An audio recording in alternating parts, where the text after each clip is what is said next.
Hello, I am Dr. Randall. I'm here with my great friend Suzanne Wilcox. And how would you describe yourself, your expertise? I do energy healing and emotional release processing. Okay, super cool. And it's a field that I know very little about, but I'm trying to learn, I'm trying to grow. It sounds like important stuff we need to know in terms of building our core IQ.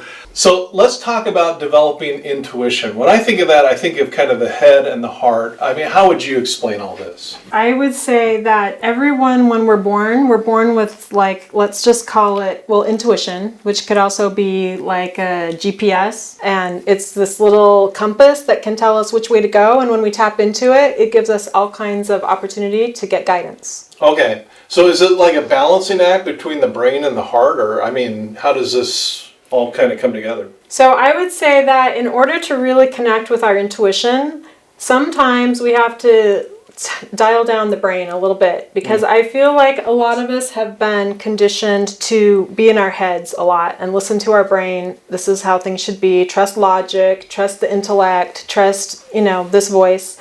But there's a lot to be gained when we go into our heart and listen to our heart's desires and follow our heart, because our heart has something beautiful to offer us about our life path, our life mission, why we're here, what we want in life, how we're feeling, how we're processing this whole experience of life. And if we're only relying on our head to get that information, we're doing ourselves a disservice and we get out of balance. Okay, so is that where we're kind of turning off our brain? Is that what this is all about? I think sometimes it's helpful to turn the brain off. I don't recommend that we do it all the time, and I don't recommend that we think that we have to do that. I'm suggesting that if we haven't listened to our heart and we don't know how to tap into our heart, then we go to that off button in our brain and we say, there's a lot of noise up here and I want to get really quiet. And when I get really quiet by turning my brain off, which is what we do in meditation and yoga, we just get quiet and then we can hear our heart. Because our heart is really quiet. We're not gonna hear it if we don't turn off the brain sometimes. Okay, and so turning on the heart, what does that process look like? So it can look like a number of things. Everyone has their own heart, and I don't know what it looks like for you, but for me, sometimes it's as simple as getting quiet and going inward and saying to my heart, okay, a lot of times it's just an intention. I'm willing to listen to you. I think of my heart sometimes as a small child or a small little bird on the side of the road that's been injured and it just needs some attention. And I've been programmed in my life sometimes to not give my heart or my feelings or my intuition attention. And when I just stop and I listen and I say, I care what you think, I care how you feel, I care what I can do for you to serve you, then that's sometimes all it takes. That seems pretty simple enough. I mean, I think of it, I language it a little bit differently, but I'm a big believer in what I call daily quiet time. I mean, a lot of people call it daily quiet time, DQT, where you kind of just start the day off by thinking about what your values are, your personal mission statement. You kind of plan out your day.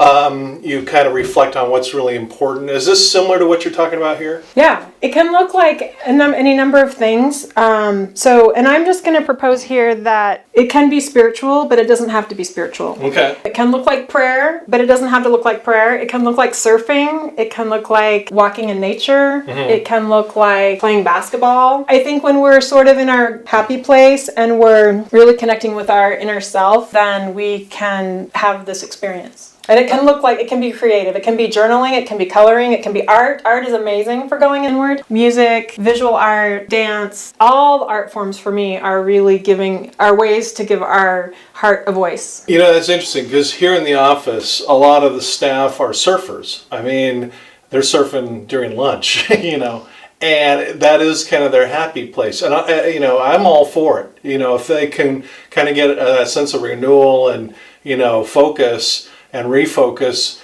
that's kind of the thing. So it's kind of up to each individual to kind of identify what your thing is that gets you in that state of mind, and then kind of turning off the brain a little bit, turning up the heart, and kind of focusing on what you really like to do. I think another thing for me is scuba diving. I just love being down there in that different world, usually with my daughter, and just, seeing a shark or a turtle or an eel or a huge school of fish. That might be kind of along the same lines. Am I getting it? Yeah, I would say, especially if that's your heart's desire and you're actually creating a space for your heart to experience that euphoria. So it takes all kinds of dimensions to kind of, go there. I mean, it's up to each individual. Yeah, I mean, you can find so many different ways to connect to your heart. You can find so many different ways to connect to your intuition. You can find different ways to connect to your emotions. To me, I use those three in similar ways because they all are connected. Okay. And there's no right or wrong way to do it as long as you're feeling that connection.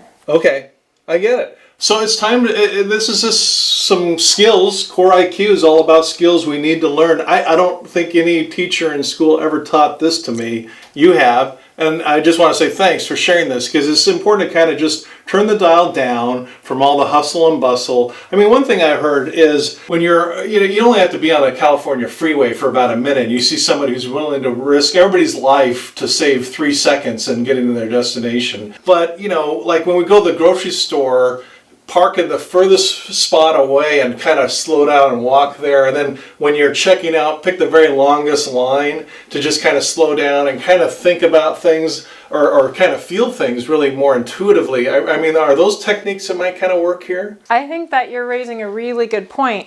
People have said, how can I practice intuition? I can practice intuition when I'm deciding which vegetables I want to buy at the grocery store. What one feels right to me? What does my heart want? Does it want the tomatoes? Does it want... We can live intuitively, and all it takes is those little choices about tuning in. Okay. Totally cool. Great practice. Okay. Thanks, Suzanne.